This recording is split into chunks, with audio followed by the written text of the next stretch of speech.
धियोऽयं देवाः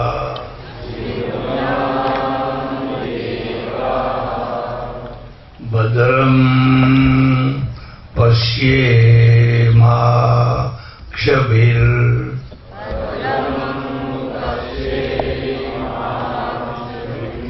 यजत्राः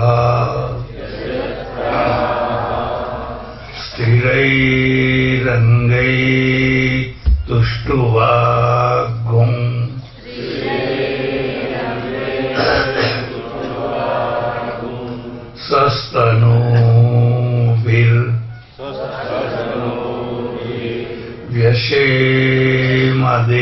सस्तनूभिर्व्यशेमदेवहितं यदायुः देवहितं यदायुः। ॐ स्वस्ति न इन्द्रो वृद्धस्रवाः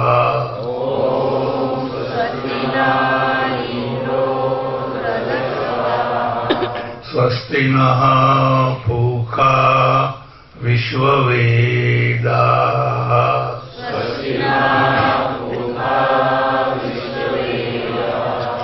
स्वस्ति नस्तारक्षो अरिष्टनेमिः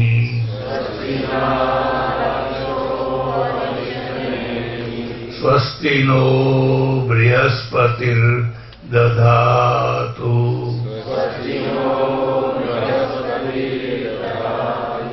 ॐ सहना भवतु सहनौ भुनक्तु सह वीर्यं करवावहै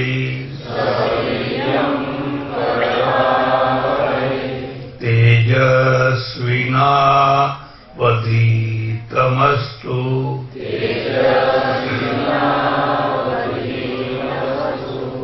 मा विद्विषावहै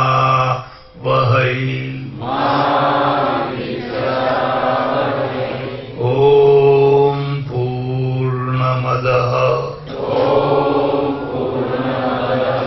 पूर्णमिदं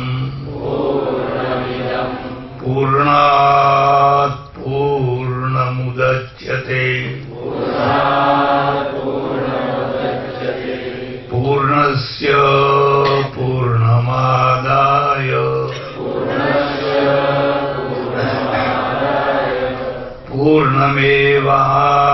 पूर्णमेवावशिष्यते ॐ शान्तिः शान्तिः शान्तिः। कृष्ण कन्हैया रामचंद्र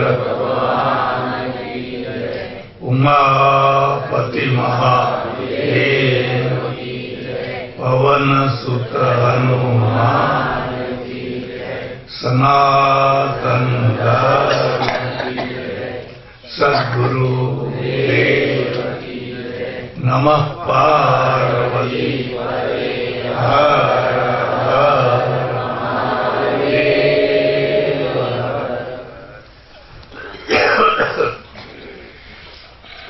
सज्जनो અને બહેનો,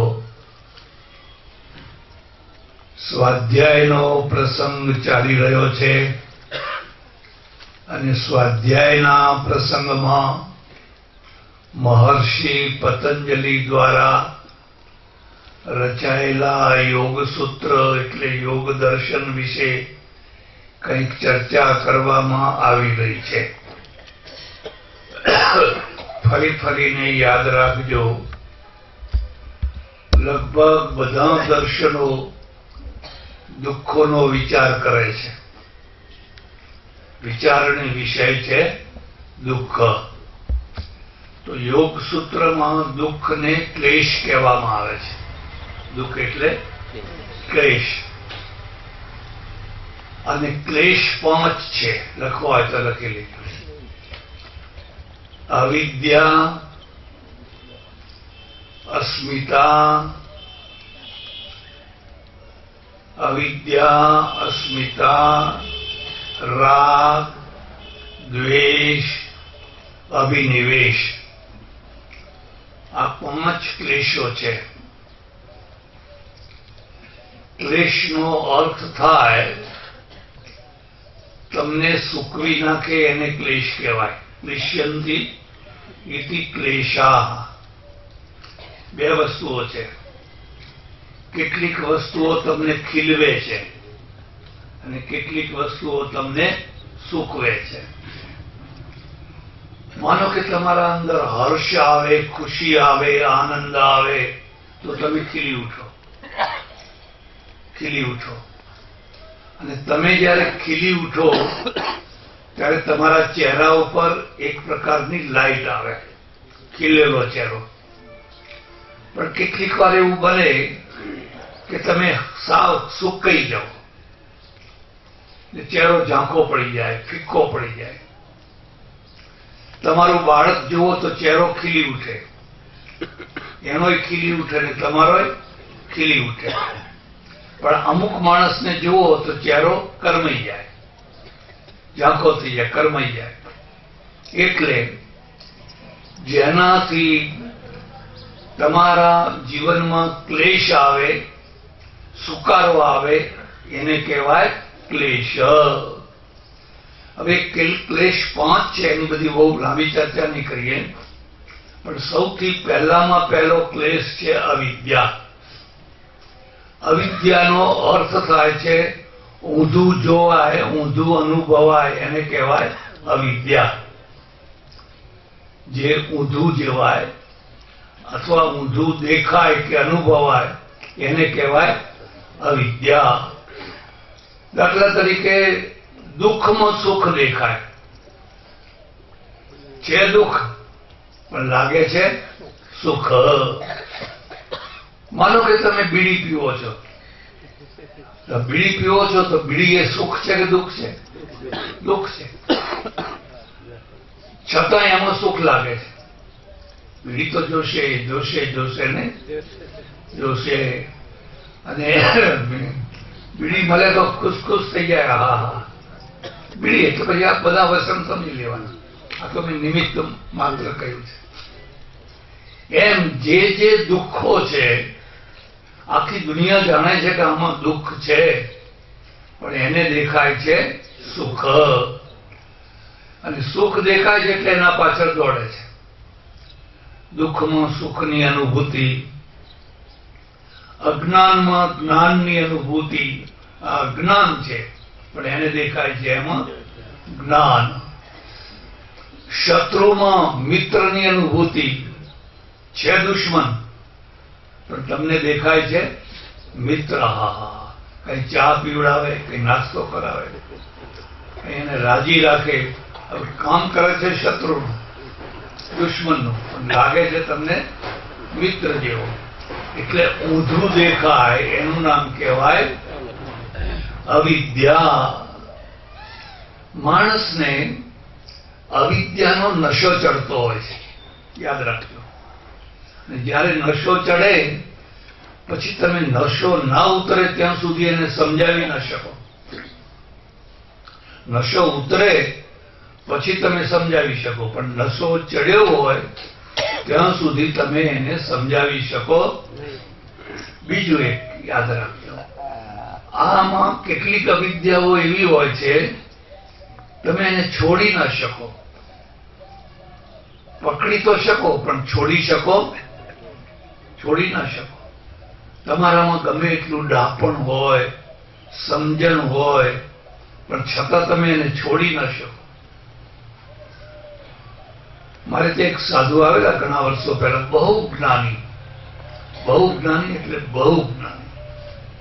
એને હિન્દી સાહિત્યનું એટલું બધું જ્ઞાન, કેટલી બધી કવિતાઓનું કેટલું બધું એને મળે, બહુ જ્ઞાની.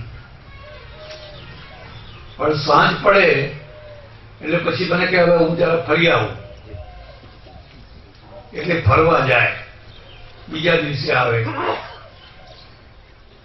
પછી ખબર પડી કે આ ગાંજો પીવા જાય છે, તે પાછા 5 કિલોમીટર દૂર 5 કિલોમીટર દૂર એક ગંજેરી રહે, પગે ચાલીને જાય અને પગે ચાલીને આવે, પણ ગાંજો પીધા વિના રહી શકે? પછી મેં એને પૂછ્યું, તમે गांजो पिया? स्वामी जी क्या करूं, छोड़ना है लेकिन छूटता नहीं, पकड़્યું છે પણ છોડી શકાતું એટલે ઘણી અવિદ્યાઓ એવી હોય કે તમારાથી પકડી તો જાય અને કેટલીક વાર તમને ભાન પણ થાય કે અમે ખોટું પકડ્યું છે, પણ તમે એને છોડી શકો? એટલે અવિદ્યા, અસ્મિતા. અસ્મિતાનો ગુજરાતીમાં અર્થ જરા જુદો થાય છે અને શાસ્ત્રીય અર્થ જુદો છે. અસ્મિતા એટલે અહંકાર, અસ્મિતા એટલે અહંકાર. અહંકારને પણ વધારે સ્પષ્ટ કરું ને, ઘમંડ. ઘમંડ ગુજરાતીમાં અસ્મિતાનો અર્થ ગૌરવ થાય છે. અમારી અસ્મિતા એટલે આપણું ગૌરવ, એ સારો અર્થ છે, પણ અહીંયા અસ્મિતાનો અર્થ થાય છે ઘમંડ. તમને કોઈને કોઈ પ્રકારનો ઘમંડ. ઘમંડમાં શું છે?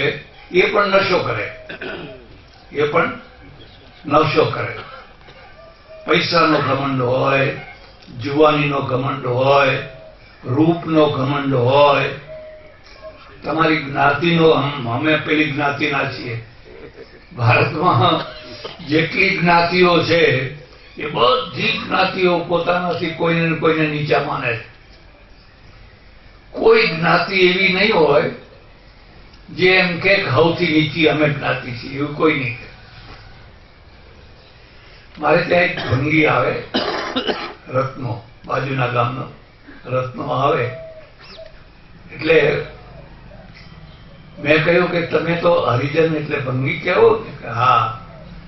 અને આ પેટલાદના ભંગી છે એ બધા તમે એક કે એમનું નામ ના લો એમ. કેમ? અમે ભંગી ખરા, પણ અમે લાકડા કાપીને આજીવિકા ચલાવીએ, મળમૂત્ર ના ઉપાડીએ. પેલા તો બધા મળમૂત્ર ઉપાડે, એટલે અમે તો એવી ચોરો, એવો ચહેરો બગાડે, એવો ચહેરો બગાડે, એમનો તો છાંયો ના લઈએ એમ. આ વાત પણ સમજવા જેવી છે. સૌથી વધુ અસ્પૃશ્યતા નીચેના લોકોમાં છે, ઉપરના લોકોમાં નથી. એ ઉપરનો વર્ગ છે ને એ તો મોટા ભાગે છૂટી ગયો નથી, પણ હજુ પણ જે નીચેનો વર્ગ છે ને એમાં બહુ અસ્પૃશ્યતા આજે પણ. તો એને ઘમંડ કહેવાય. અમે એમનો તો ના, એમને દીકરી આપીએ નહીં, દીકરી લઈએ નહીં, એમના ઘરનું ખાઈએ નહીં, પાણી ના પીએ. આ પ્રકારનો ઘમંડ કોઈને કોઈ રીતે જ્ઞાતિવાર હોય એ પણ અસ્મિતા કહેવાય. અને જેને ઘમંડ હોય એ વારંવાર બોલ્યા કરે, અમે ફલાની જ્ઞાતિના. અમારા સાધુઓમાં પણ તને કોણ પૂછે છે? તને કોઈ પૂછતું તો છે? વગર પૂછે તો બોલ બોલ કરે, કારણ કે બીજું બોલવા જેવું કઈ છે એટલે આ જ બોલવાનું છે. અમારે બંગાળ તરફના સાધુઓ આવે ને, જો તમને તો અનુભવ ના હોય પણ અનુભવ કરવો હોય તો કરજો. એ વગર પૂછે બોલશે, અમારે પિતાજી કલેક્ટર थे, જાગીરદાર थे. એ હંમેશા મોટી વાતો પર તો પછી સુકમ તું સાધુ સુકમ થયો? હમ કોઈ મામૂલી આદમી નહીં है. એટલે એને હંમેશા, અને સાચું છે ખોટું છે કોણ જોવા જાય, પણ ખરેખર જે મોટો હોય ને એ ચૂપ રહે. અમારે ત્યાં સંન્યાસી માટે એક શબ્દ છે, લખો હોય તો લખી લેજો, વાંતાસ્ય. વાંતાસ્ય. વાંતાસ્ય નો અર્થ થાય છે ઉલટી કરેલું એટલે વમન કરેલું એને ખાનારો. જો તમે તમારા પૂર્વાશ્રમને યાદ કરી કરી કરીને ગૌરવ લો તો વાંતાસ્ય, એને ભૂલી જાઓ, એને ભૂલી જાઓ. એટલે અવિદ્યા, અસ્મિતા, રાગ. રાગનો અર્થ થાય છે આસક્તિ. જરા લખવું હોય તો લખજો. રાગ, અનુરાગ અને વિરાગ. સંસ્કૃતમાં શબ્દોની ટંકશાળ છે. આવી ટંકશાળ બધામાં હોય છે, બધી ભાષાઓમાં. બસ સંસ્કૃતમાં તો ગજબની ટંકશાળ છે. માનો કે આ રાગ છે. હવે રાગના આગળ અનુ લગાવો તો અનુરાગ થઈ જાય, અને વી લગાવો તો વિરાગ થઈ જાય, પ્ર લગાવો તો પ્રરાગ થઈ જાય, આ લગાવો તો આરાગ થઈ જાય. માનો કે હાર છે, અહીંયા હરણે, અહીંયા ધાતુ છે, લઈ જવા અર્થમાં છે. હરતિથી હાર, બરાબર. હવે એના આગળ પ્ર લગાવો ઉપસર્ગ તો પ્રહાર થઈ જાય, બદલાઈ ગયો. પ્રની જગ્યાએ આ લગાવો તો આહાર થઈ જાય, અર્થ બદલાઈ ગયો. એની જગ્યાએ ઉપ લગાવો તો ઉપહાર, પેટ થઈ જાય. ઉપને આ બે લગાવો તો ઉપાહાર. ઉપાહાર એટલે નાસ્તો, બરાબર. વી લગાવો તો વિહાર, ઉપસર્ગ લગાવો તો પરિહાર.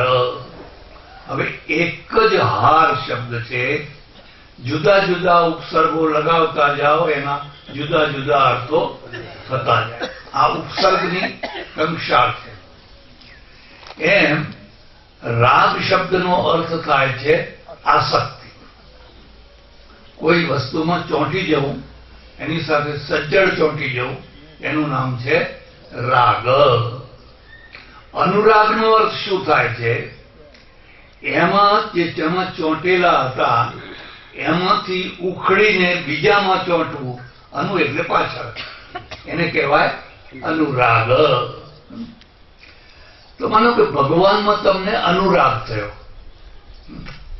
પહેલા બીજે ચોંટ્યા હતા, ત્યાંથી ઉખડી ગયા અને ભગવાનમાં ચોંટ્યા, એટલે ભગવાનમાં થયો અનુરાગ. મુદ્દો સમજાય? રાગ, અનુરાગ, પાછળથી થયેલો. વિરાગ, વિતરાગ. વિરાગ એટલે એ આસક્તિમાંથી છૂટી જવું, વિરાગ. આ તો પ્રસંગ છે એટલે તમને કહું છું. ફરી ફરીને એક મુદ્દો યાદ રાખજો. ભગવાને જે કંઈ રચ્યું છે એ બધું મંગળમય છે. ખ્યાલ આવે છે? બે દૃષ્ટિકોણો છે. આ સૃષ્ટિ ઈશ્વરીય છે એક દૃષ્ટિકોણ, આ સૃષ્ટિ આપોઆપ થયેલી છે એ બીજો દૃષ્ટિકોણ. આ બેનો મુદ્દાનો ફરક પડી જાય છે. જો તમે સૃષ્ટિને ઈશ્વરીય માનો છો તો ઈશ્વર કદી ખોટું રચે, કદી ખોટું રચે નહીં. ખોટો ઉપયોગ થાય તેમાં દોષ કોનો?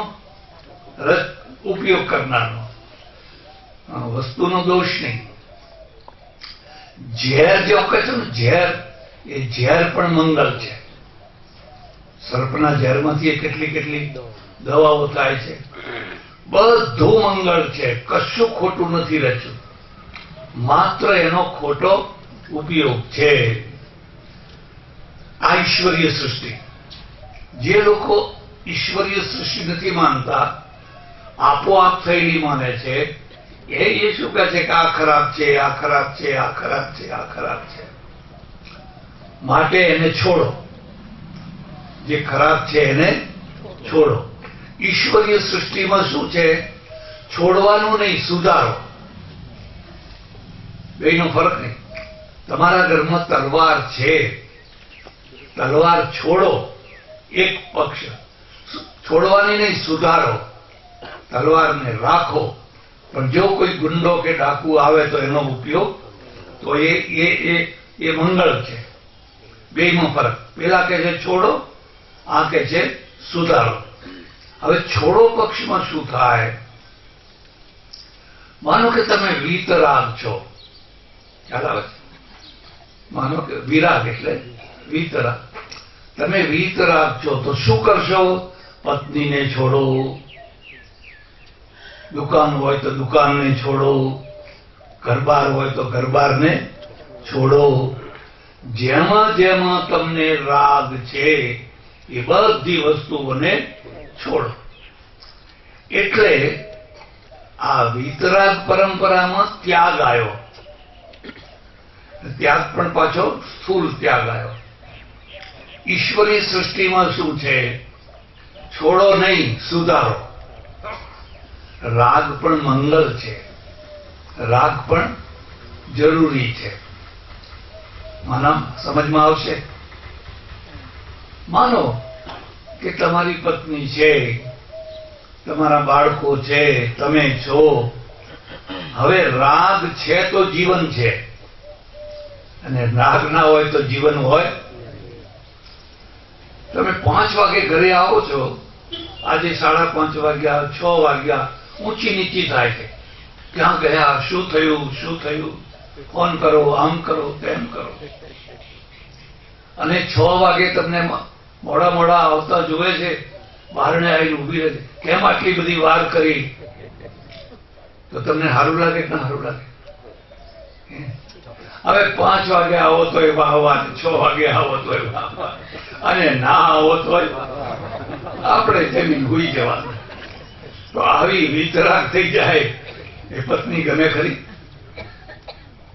એને રાગ છે તો તમારું જીવન છે, અને એવો જ તમને રાગ હોય. ઘરે જવું છે, ઘરે જવું છે, ઘરે જવું છે, ઉતાવળા થયા છો, કારણ કે ઘરનો આકર્ષણ છે, તો તમારું જીવન છે. અને તમને એ હોય કે હવે જઈએ તો એ વાહ વાહ, અને ના જઈએ તો તમારું જીવન ખતમ થઈ જાય. એટલે રાગ મંગળ છે, પણ માત્રામાં. યાદ રાખજો, પણ માત્રામાં અને પાત્રમાં.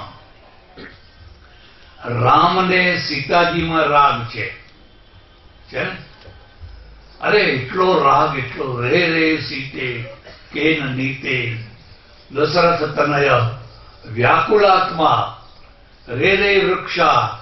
જઈને ઝાડને પાસ ભળે, તમે મારી સીતાને જોઈ, તમે મારી સીતાને જોઈ. આ કેટલો રાગ હશે ત્યારે? રડા રડ કરે છે. અને હવે માનો કે રામ કહે મોઈ ગઈ, તો આપણે બીજી લાવશું. તો રામાયણ હોય ખરી?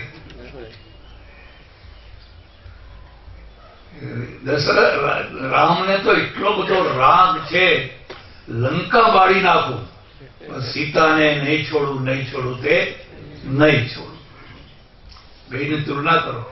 એ પ્રીતરાગ છે, લખી લો. એ વીતરાગ નહીં, પણ પ્રીતરાગ છે. જો એ વીતરાગ હોત તો કે જઈ લઈ ગઈ તો લઈ ગયા, જવા દો ને. આપણે ભલું થયું તો એવું કર. એક સ્ત્રી માટે કેટલું મોટું આયોજન કર્યું ને, કેટલું મોટું.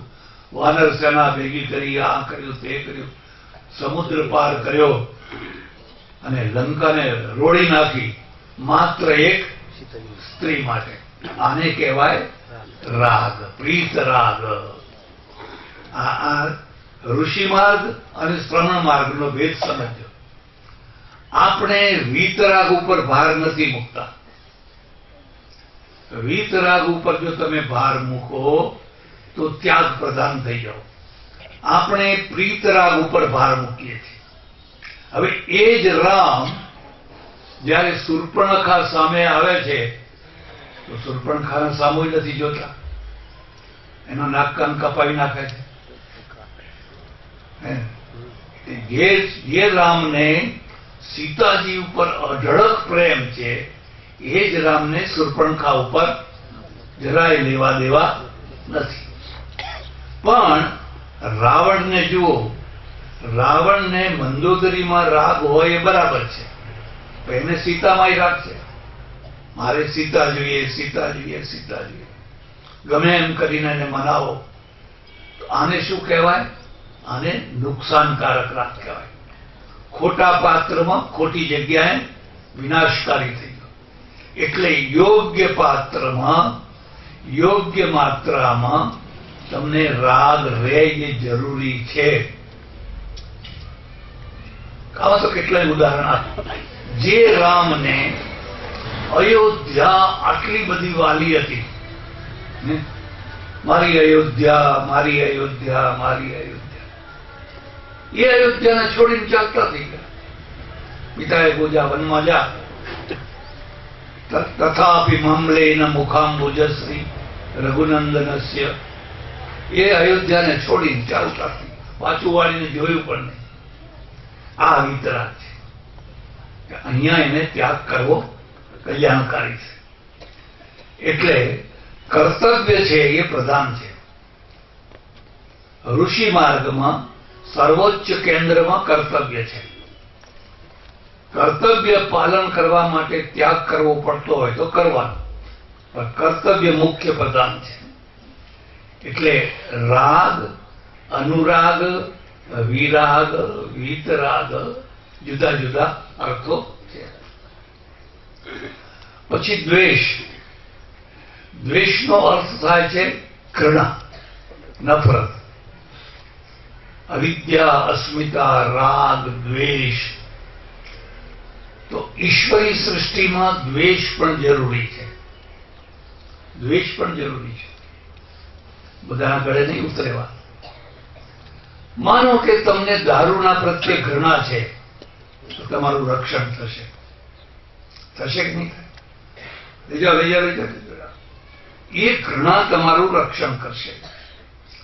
માનો કે તમને જુગાર પ્રત્યે ઘૃણા છે, તો 2, 5, 10 જણા ભેગા થઈને જુગાર રમતા હશે તો તમે ત્યાંથી નહીં.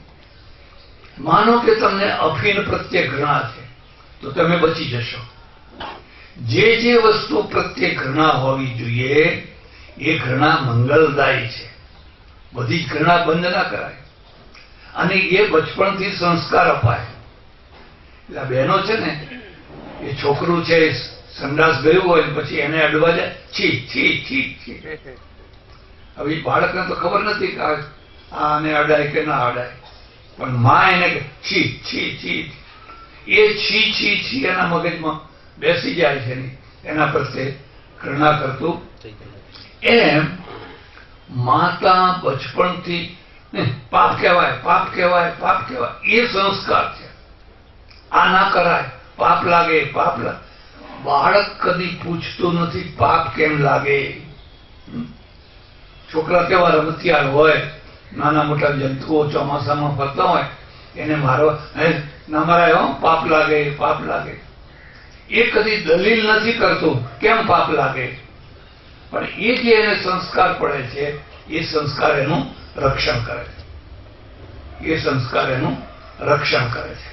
એટલે દ્વેષ પણ મંગલ છે, પણ માત્રામાં અને પાત્રમાં. જેના પ્રત્યે કરવો હોય એના પ્રત્યે અને માત્રામાં. જેના પ્રત્યે રાગ કરવો જોઈએ એના પ્રત્યે દ્વેષ કરો, અને જેના પ્રત્યે દ્વેષ કરવો જોઈએ એના પ્રત્યે રાગ કરો, તો અવિદ્યા ઊંધું થઈ જાય. ઊંધું થઈ જાય. માનો કે આ ગામમાં કોઈ ગુંડા જેવો માણસ છે, દારૂડિયો છે, નીચ માણસ છે, હલકામાં હલકો માણસ, એના પ્રત્યે તમને દ્વેષ થાય તો તમે એનાથી બચી જશો. તમે એનાથી બચી જશો. ખાસ કરીને યુવાન વર્ગ અથવા બાળક વર્ગ, એને જો એવું થાય ના હો, જો એના હાથે ના બેહાય, એની સાથે જવાય નહીં, એની સાથે ચલાય નહીં, તો એ દ્વેષ મંગલકારી કહેવાય. પણ કયો દ્વેષ નુકસાન કરે? કે જેમાં તમારે રાગ કરવો જોઈએ એના પ્રત્યે તમે દ્વેષ થયો. માનો કે તમને ધર્મ ઉપર દ્વેષ થઈ ગયો, તમને ધર્મના ઉપર નફરત થઈ ગઈ એ નુકસાન કરશે.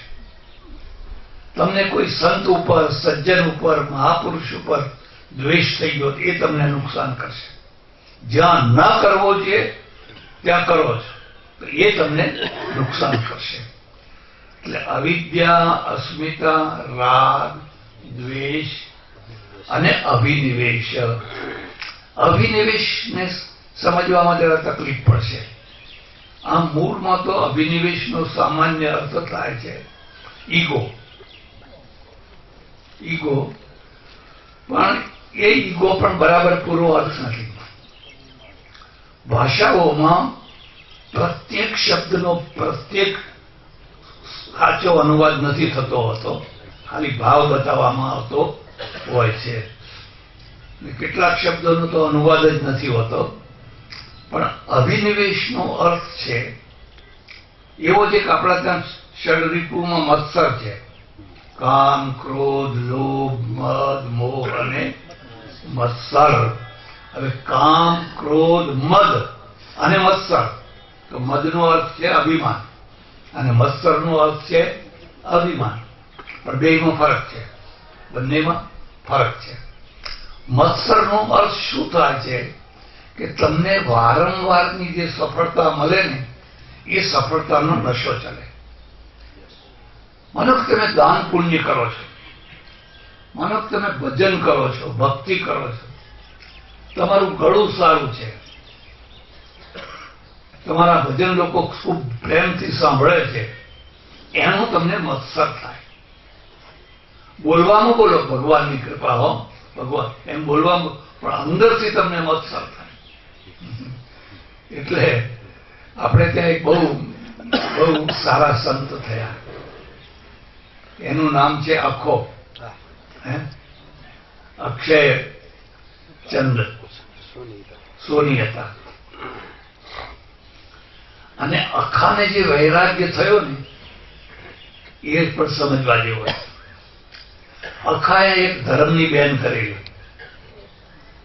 આપણા ત્યાં જ રિવાજ છે, મુસ્લિમોમાં કોઈને બેન કરાતી જ નથી.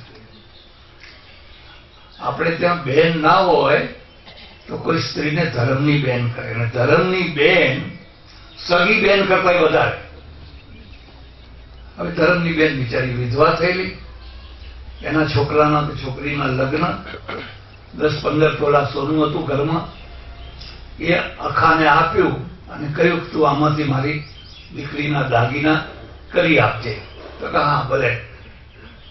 અખે વિચાર કર્યો કે આ મારી ધર્મની બેન છે, એના 15 તોલા સોનું લીધું તો 1 તોલો ઉમેરીને 16 તોલાના દાગીના હું, મારે કઈ કહેવું નથી એને મેં મૂક્યા આપ્યા એવું કહેવું.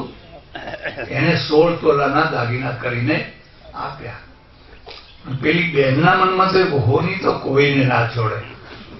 હોની એટલે હોની, કોઈને ના છોડે. એટલે બીજા સોનીના ત્યાં જઈને જોખાવા ગઈ કે જરા જોખી આપજો. કેટલા તોલા? 15 તોલા છે. પેલા એક બેન 16 તોલા છે. હા જોજો, હું કોઈને કહેતા નહીં. અને એક નિયમ છે, જયારે તમે કોઈને એમ કહો કે આ વાત કોઈને, એટલે ઉડી સમજો. વાતને ઉડાડવાનો આ સારામાં સારો આજુ. આ તો મેં તમને જ કરી, બીજા કોઈને કહેતા નહીં. એ વાત ઉડતી ઉડતી આવી આખા પાસે, અને આખાને આઘાત લાગ્યો. મારી બેનને મારા ઉપર વિશ્વાસ નહીં, આઘાત લાગ્યો. મેં 15ના 16 તોલા કરી આપ્યા તો એને મારા ઉપર વિશ્વાસ રહ્યો અને એને કામ બામ છોડી દીધું.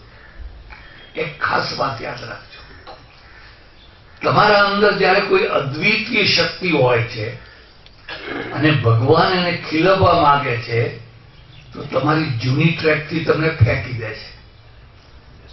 જો તમે ફેંકી જાઓ તો જ પેલી શક્તિનો ઉપયોગ કરો, નહીં તો પછી ચીલા ચાલુ એમાં એક હરેડમાં ઘાંચીના બળદની માફક ફર્યા કરો. આખામાં અદ્ભુત શક્તિ હતી, કવિત્વ શક્તિ હતી, દર્શન શક્તિ હતી, અવલોકન શક્તિ હતી, ભક્તિની શક્તિ હતી, અધ્યાત્મની શક્તિ હતી. પણ સોનીના કામમાં એ જે ચીલા ચાલુ આઘાતે એને એવો ધક્કો માર્યો ને ફેંકાઈ ગયો. ફેંકાઈ ગયો ને પછી જાત્રા એ નીકળી પડ્યો. એક બીજી વાત કહું તમને, આ બહેનોને પિયર હોય છે કેટલીક બહેનો પિયર વિનાની હોય છે. કઈ બહેનો પિયર વિના? જે લોકોએ પ્રેમ લગ્ન કર્યા હોય ને એને પિયર ના હોય. મારે તો હમણાં હું અહીં આવ્યો એના 10-5 દિવસ પહેલા એક બહેન આવેલી, મેં એને પૂછ્યું, એ રબારીને પરણેલી. મને દેખાય કે આ રબારી જેવી દેખાતી નથી. એની ભાષા, એના સંસ્કાર જુદા જ લાગે છે. મેં કહ્યું, બેન તારું પિયર ક્યાં છે? મને કે મારે પિયર નથી. કેમ? તો કે હું ગજ્જર સુથાર છું અને રબારી સાથે પ્રેમ લગ્ન કર્યા છે, એટલે મારા મા બાપે કે ખબરદાર જો અહીં ઉંબરે પગ નહીં મૂકવાના. એટલે ડબ ડબ ડબ ડબ રડવા માંડી. પિયર વિનાની છે. સ્ત્રીઓને સંબંધ જોઈએ, પુરુષોને ચાલે. એને બહેનપણીઓ જોઈએ, એને પિયરે જોઈએ, એને ફલાણું જોઈએ, ફલાણું. હવે આને તો એક જ પ્રેમનો પતિ હોય ને એના સાથે ઝઘડો થાય, દુનિયા ખાલી. આખી દુનિયામાં પછી એનું કોઈ હોય. પેલીને તો કે મારો ભાઈ જમ જેવો છે, મારા પિયર ક્યાં આવવા છે, હું કઈ એવી જેવી તેવી તો. હવે આને તો કોઈ ના રહ્યું. એટલે આ બહેનોને તો પિયર હોય, પણ પુરુષને પિયર હોય એ તમે જાણો છો? પુરુષોને પણ પિયર હોય. પુરુષોને પિયર આશ્રમો હોય. ખ્યાલ આવે છે? કઈક ઘરમાં ઊંચા નીચું થાય, ઝઘડો થાય, એમ થાય કે હવે આત્મહત્યા કરે એવી સ્થિતિ થઈ ગઈ છે, 5 દિવસ ચાલો આશ્રમમાં જઈ આવીએ. 2-5 દિવસ આશ્રમમાં જાય કે નહીં, ઝઘડો કરીને આવ્યો કે નહીં, પણ 2-5 દિવસ રહે ને એનું મગજ ઠંડુ થાય, શાંત થાય. પછી પાછું આ તો ભગવાને એવું ગોઠવ્યું છે કે ગમે એવા લડ્યા હોય, ઝઘડ્યા હોય, પાછું હતું એવું ને ચાલ્યા કરે. એનું નામ તો માયા છે. એટલે અક્ષયને અખાને એટલો ધક્કો લાગ્યો, ગામ છોડી દીધું ને, તીર્થોમાં નીકળી પડ્યો. આ તીર્થ, પેલું તીર્થ, આ તીર્થ, પેલું તીર્થ. એમ કરતા કરતા એની જે બીજી શક્તિ હતી ને, બીજી શક્તિ ચાલી ગઈ. ને પછી તો એને ઘણું લખ્યું. એને એક સરસ વાત લખી છે. એને લખ્યું છે, અમારા ગામમાં એક ભજન મંડળી હતી અને દરેક ગામમાં ભજન મંડળીઓ તો 2 હોય, 3 હોય, 4 હોય, 5 હોય, પણ 1-2 તો હોય. એ ભજન મંડળીમાં ભજન સાંભળવા હું જતો. પણ એક દિવસ એ ભજન ગાનારા જે મુખ્ય ભજનીક હતા ને એ આવ્યા નહીં. એટલે લોકો વિચારવા પડે કે હવે આજે, અને આ ભજનીકો તો આખી રાત ભજન ગાય તંબુરો લઈ તો, અને જેમ જેમ રાત ઢળતી જાય ને એવા ભજન જામ્યા. દેશી ભજનમાં એટલી મોટી શક્તિ છે. એ નાભીમાંથી નીકળેલી પરાવાણી છે, અભણ માણસોની પરાવાણી છે. એટલે એ જોયું ભાઈ કોઈ ગાનાર તો કોઈ છે નહીં. એટલે કોઈએ કહ્યું કે ભાઈ કોઈને ભજન ગાતા હોય તો આવો ને અહીં 1-2 ભજન ગાઓ. તો મને આવડતા હતા એટલે મેં જઈને ભજન ગાયો ને લોકોને ગમ્યું એટલે વખાણ કર્યા. હા, એટલે આ ભગત તું તો હાવ અંધારામાં રહી ગયો, આટલા દિવસથી આવે છે પણ કોઈને ખબર જ નહીં કે તને આટલું સરસ ગાતા આવડે છે. એટલે મારામાં પાશેર અભિમાન આવ્યું. કેટલું આવ્યું? પાશેર અભિમાન આવ્યું. પછી તો જયારે ભજન પેલો ભગત ક્યાં ગયો, પેલો આવો ભગત આવો. પછી વારંવાર બોલાવવા માંડ્યા એટલે મારામાં શેર આવ્યું. ક્યારે આવ્યું? પછી તો મારું જામ્યું એટલે પછી આગળ જતા મને આગળ ગોદડા ઉપર બેહાડવા માંડ્યા. એટલે તોલો થયું. કેટલું થયું? તોલો થયું. અને પછી તો બધા લોકોએ કહ્યું એમ કરો ને તમે ગુરુ મંત્ર આપો ને, એટલે મેં લોકોને ગુરુ મંત્ર કાનમાં આપવા માંડ્યા.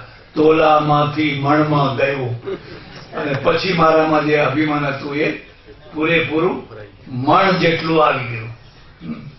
એટલે અભિનિવેશ, તમને જે સફળતા મળે એ સફળતાને તમે પચાવી ન શકો, એને પચાવી ન શકો ત્યારે તમને અભિનિવેશ થાય. એટલે અમારે ત્યાં ભક્તિ માર્ગનો ખાસ નિયમ છે, વારંવાર દાસના દાસ થઈને રહેવાનું. ખ્યાલ આવે છે? ભક્તિ માર્ગમાં દાસના કોઈ ચડાવે તો ચડી નહીં જવાનું, કારણ કે ચડાવનારા તો મળવાના જ છે, એ તો તમને કહેવાના જ છે, એ એમના સહજ રીતે કહે. પણ તમારે તો દાસના દાસ થઈને રહેવું, એ અભિનિવેશ છે. એટલે આ 5 ક્લેશો છે, 5 ક્લેશો. ક્લેશ કર્મ વિપાકાશય પરામૃષ્ટ પુરુષ વિશેષ ઈશ્વર. યોગ દર્શન પતંજલિ છે, ઈશ્વરવાદી છે. એ મેં તમને કહ્યું હતું ને કે સાંખ્યના 2 ભેદ છે, ઈશ્વરવાદી અને અનિશ્વરવાદી. આ લોકો ચુસ્ત ઈશ્વરવાદી છે, પણ ઈશ્વરની વ્યાખ્યા જુદી જુદી છે. આ યોગ દર્શન ઉપર સૌથી વધારે સમર્થ ટીકા કરનારા થયા યોગ ભિક્ષુ. એક વાચસ્પતિ મિશ્ર થયા, એક યોગ ભિક્ષુ થયા. બહુ સરસ સરસ ટીકાઓ લખી છે. એમાં યોગ ભિક્ષુએ ટીકામાં લખ્યું છે, ઈશ્વરો નાસ્તિ ઇતિ કથનેપી વેપતે મે જીવવા. ઈશ્વર નથી એવું વિરોધી પક્ષની વાત લખતા પણ મારી જીભ કાપી ઉઠે છે. અમેનો પેલો બૌદ્ધ છે, સાંખ્ય છે, એની વાતનો અનુવાદ કરતા પણ મારી જીભ કાપી ઉઠે. ઈશ્વરો નાસ્તિ ઇતિ કથનેપી વેપતે મે જીવવા. એટલે ચુસ્ત ઈશ્વરવાદી છે. પણ આપણે ત્યાં ઈશ્વરવાદના 4 રૂપો છે, લખવા તો લખી.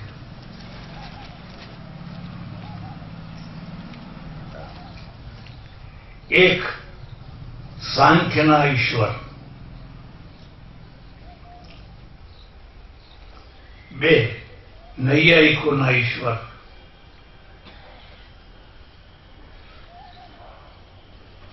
3 પૌરાણિકોના ઈશ્વર અને 4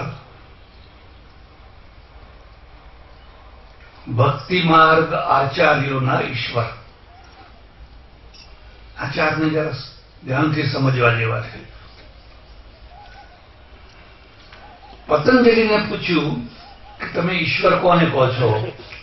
તો કે ક્લેશ કર્મ વિપાક કાશય અપરામૃષ્ટ ઈશ્વર. જેનામાં 2 તત્વો ના હોય. શું હોય એ નહીં, જેનામાં 2 તત્વો ના હોય એને કહેવાય ઈશ્વર.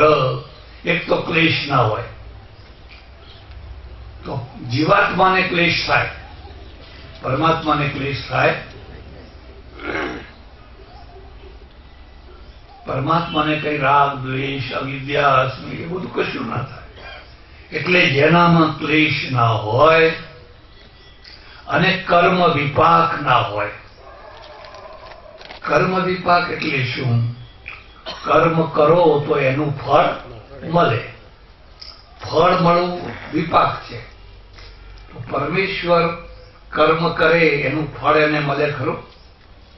ના મળે. એનું ફળ એને મળે નહીં. એ સૃષ્ટિની રચના કરે પછી એને કઈ એનું ફળ મળે? ચોમાસામાં અસંખ્ય જીવાત મરી જાય, એનું ફળ એને મળે ખરું? તો જેમાં 5 ક્લેશો ના હોય અને જેને કર્મનો વિપાક ના ભોગવવો પડે એનું નામ કહેવાય ઈશ્વર. ક્લેશ કર્મ વિપાકાશય પરામૃષ્ટ ઈશ્વર. ત્યારે આશય એટલે સમજો વાસના. આશય એટલે વાસના. વાસનાનો અર્થ કર તમને ખ્યાલ આવે? માનો કે એક બરણીમાં તમે તેલ ભર્યું છે, બરણી ખાલી કરી નાખી તો એની દિવાલોમાં તેલનો થોડો પટતો ચોંટેલો, એને વાસના કહેવાય. એમ તમારા અંતઃકરણમાં, તમારા મનમાં જે કંઈ ભર્યું છે એ તમે ખાલી કરી નાખ્યું, અને ખાલી કરી નાખ્યા પછી પણ થોડોક પટ રહી જાય છે, એને કહેવાય વાસના. ખ્યાલ? 10 દિવસ પહેલા તમે જલેબી ખાધેલી, બજારમાં નીકળ્યા ને ગરમ ગરમ થતી હતી, લઈને ખાધી, વાત પૂરી થઈ ગઈ. હવે એને આજ 10 દિવસ થઈ ગયા છે, પણ તે છતાં એની વાસના અંદર ચોંટેલી. જરાક જલેબી જોતા કે ખાવી છે, 10 દિવસ પહેલા ખાધી હતી, ખાવી છે, એને કહેવાય આશય, વાસના. આવી વાસના જેનામાં ના હોય એને કહેવાય ઈશ્વર. મુદ્દો સમજાય છે? હવે બીજો જે ઈશ્વર છે એ કોનો છે? નૈયાયિકોનો છે. નૈયાયિકોનો જે ઈશ્વર છે ને એ સર્વશક્તિમાન છે. શું છે? સર્વશક્તિમાન. મુસલમાનનો ઈશ્વર પણ સર્વશક્તિમાન છે, એ બધું કરી શકે. સર્વશક્તિમાનનો અર્થ થાય છે ઉત્પત્તિ, સ્થિતિ અને પ્રલય કરે, એનું નામ કહેવાય ઈશ્વર. ઉત્પત્તિ, સ્થિતિ અને પ્રલય, જગતને ઉત્પન્ન કરે, સ્થિર કરે, પ્રલય કરે. આ કામ ઈશ્વર સિવાય બીજું કોઈ કરી શકે નહીં. પણ ઈશ્વર નિમિત્ત કારણ છે. જેમ કુંભાર છે એ ઘડો બનાવવામાં નિમિત્ત કારણ છે, પણ માટી હોય તો કુંભાર ઘડો બનાવે, માટી ના હોય તો ઘડો બની શકે નહીં. રસોઈ બનાવવામાં નિમિત્ત કારણ છે, પણ દાળ, શાક, લોટ વગેરે હોય તો બનાવે. આ ઉપાદાન કારણ છે ને આ નિમિત્ત કારણ છે. એનો પ્રસંગ આવશે ત્યારે કહીશ, પણ છતાં અત્યારે તમારે લખવું તો લખી લેજો. 3 કારણો હોય છે. ઉપાદાન કારણ, એને નૈયાયિકો સમવાયી કહે છે. સમવાયી કારણ, 2 અસમવાયી કારણ અને 3 નિમિત્ત કારણ.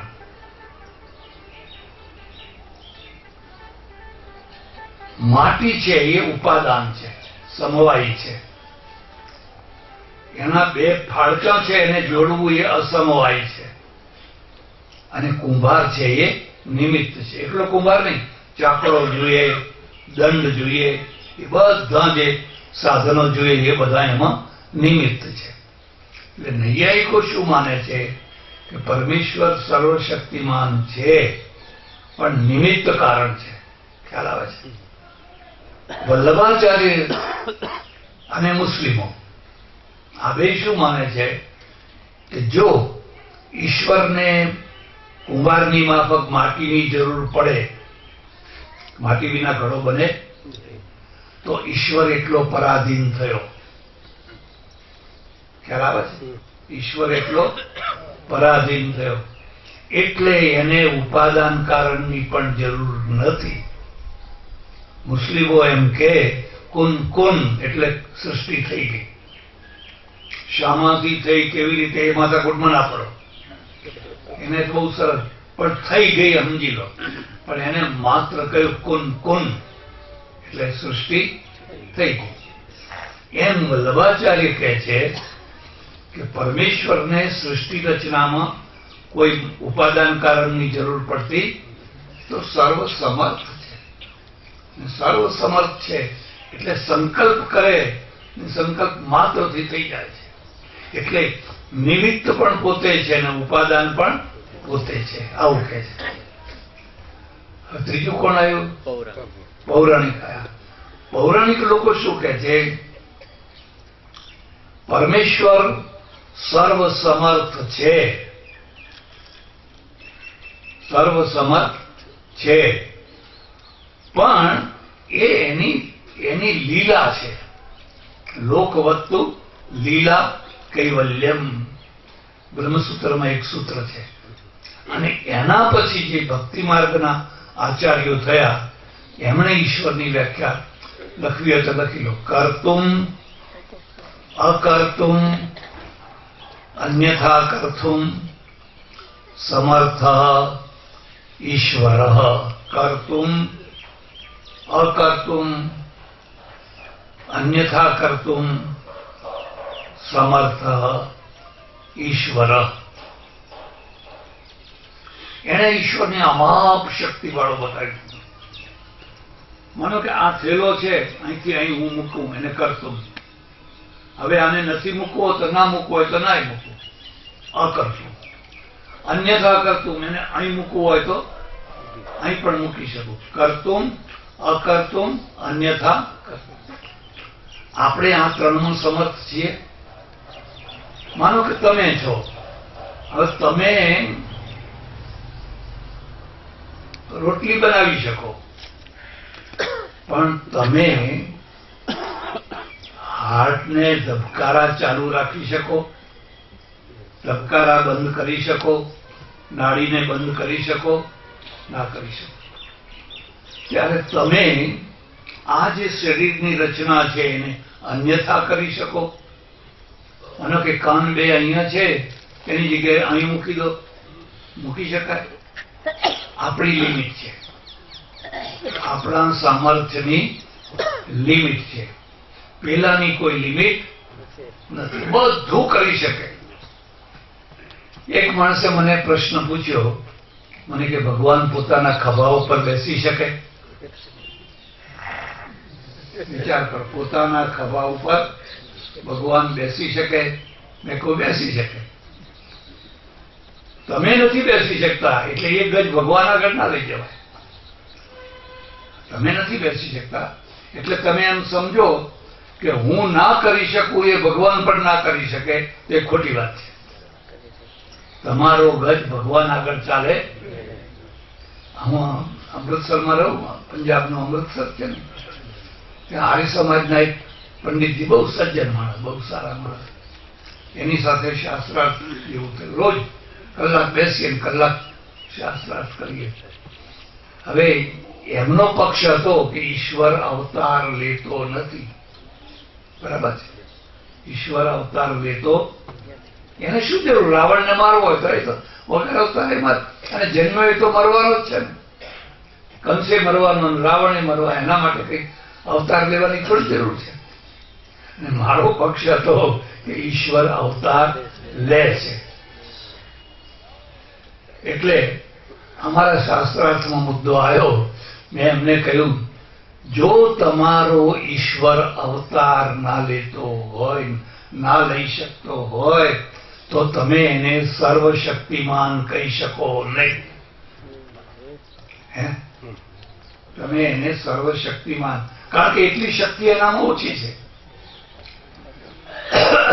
રાજા સંદાસ સાફ ના કરે, બરાબર છે, રાજાને સંદાસ સાફ કરવાની કઈ જરૂર, પણ તમે નિયમ બનાવી દો અને રાજાને ઈચ્છા થાય કે મારે સંદાસ સાફ કરવું છે, તો એ ના સાફ કરે, તો એટલી શક્તિ ઓછી થઈ ગઈ નહીં. હું તો સમજાય છે. રાજાની ઈચ્છા હોય તો સંદાસે સાફ કરી શકે. જો ઈશ્વરની ઈચ્છા હોય કે મારે અવતાર લેવો છે, તો તમે રોકનારા કોણ? મુદ્દો સમજાય છે? એટલે કર્તુમ અકર્તુમ અન્યથા કર્તુમ. ઈશ્વર માટે કોઈ લિમિટ બાંધી શકાય? ઈશ્વરને સર્વશક્તિમાન કહેવો અને પાછા લિમિટેશન બાંધવા, એ બંને એક સાથે થઈ શકે? એટલે આપણે ત્યાં ભક્તિ માર્ગના આચાર્યોએ ઈશ્વરને અનલિમિટ માન્યો છે. એ શું કરી શકે ને એને એના માટે કોઈ પૂર્ણ વિરામ, એ બધું કરી શકે. આર્ય સમાજ વાળા એક બીજી વાત માને છે, અને એ માને છે કે પાપ કદી માફ થઈ શકે નહીં. જૈનો પણ માને છે.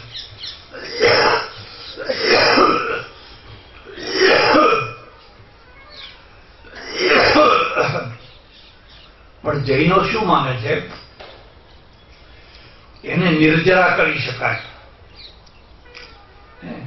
જીવ અજીવ આશ્રવ નિર્જર બંધ અને મોક્ષ.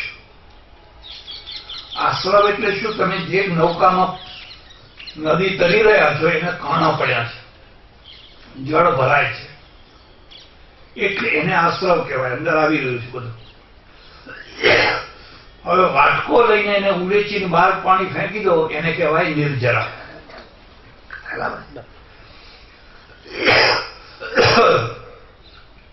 એમ તમે તપસ્યાના દ્વારા, એટલે તપસ્યા બહુ કરે, ઘોર તપસ્યાના દ્વારા તમારા પૂર્વના જે કર્મો છે એની નિર્જરા કરો તો પછી કર્મ ભોગવવા પડે નહીં. નિર્જરા. પણ નિર્જરા ના કરો તો ભોગવવા પડે. બરાબર? મુસલમાન શું કહે છે? ખુદા માફ કર દેતા હૈ, रहम वाला है. वो तो બહુ દયાળુ છે ને, એ માફ કરી દે છે. પણ માત્ર મુસલમાનના જ માફ કરે, કાફરના નહીં, બીજા કોઈના નહીં. મુસલમાન હોય એના જ માફ કરે. આર્ય સમાજી શું કહે છે? કર્મ તો ભોગવવા જ પડે. કર્મને ભોગવ્યા વિના છૂટકો થાય? કૃતમ કર્મ અવશ્યમેવ ભોક્તવ્યમ, કૃતમ કર્મ શુભાશુભમ. આપણો સિદ્ધાંત છે. પણ આપણે શું માનીએ છીએ? ભગવાન માફ કરી શકે.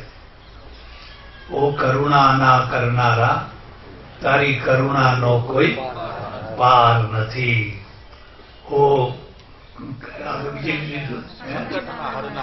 હા, ઓ સંકટના હરનારા, તારી કરુણાનો કોઈ પાર નથી. હવે મેં આર્ય સમાજના પંડિત સાથે વાત કરી કે ચાલો ઈશ્વરની વાત જવા દો, પણ માણસો કોઈને ક્ષમા આપી શકે છે કે નહીં? માનો કે મેં તમારી પાસેથી 1000 રૂપિયા લીધા અને હું નથી આપી શકતો, તો તમે માફ કરી શકો કે ના કરી શકો? જાઓ જાઓ, મારા નથી લેવા, જાઓ. એવા તો ઘણા દાખલા બને છે. મારો પગ તમને અડી ગયો, મહારાષ્ટ્રમાં તો માફી માંગે, તમે એને માફી આપો કે નહીં? તો માણસો જાણતા અજાણતા થયેલી નાની મોટી ભૂલોને માફ કરી શકે છે. હવે માણસો માફ કરી શકે છે ને ઈશ્વર માફ ના કરે, તો માણસ મોટો કે ઈશ્વર મોટો? એટલે ઈશ્વર પણ ક્ષમા કરી શકે છે અને કરે છે. માં અને ઈશ્વર બે ઇક્વલ છે, યાદ રાખજો. માં છોકરાને એટલી માફ કરે. હવે બચપણથી બધા એના ગુના લખ્યા કરે તો ફાંસીએ ચડાવવો પડે. બચપણથી એના એકે એક ગુના લખ્યા કરે કે આજે તે આ કર્યું, આ કર્યું, આ કર્યું, આ કર્યું, આ કર્યું, તો એને ફાંસીએ ચડાવવો પડે. પણ એના બધા ગુના. એટલા માટે આપણે પરમેશ્વરને માતાજી કહીએ છીએ. એટલા પિતા માફ ના કર્યો, પિતા લગાવી દે બરાબર. અને પિતા લગાવી દે એટલે છોકરું ક્યાં જાય? દોડતું માના ખોળામાં જાય.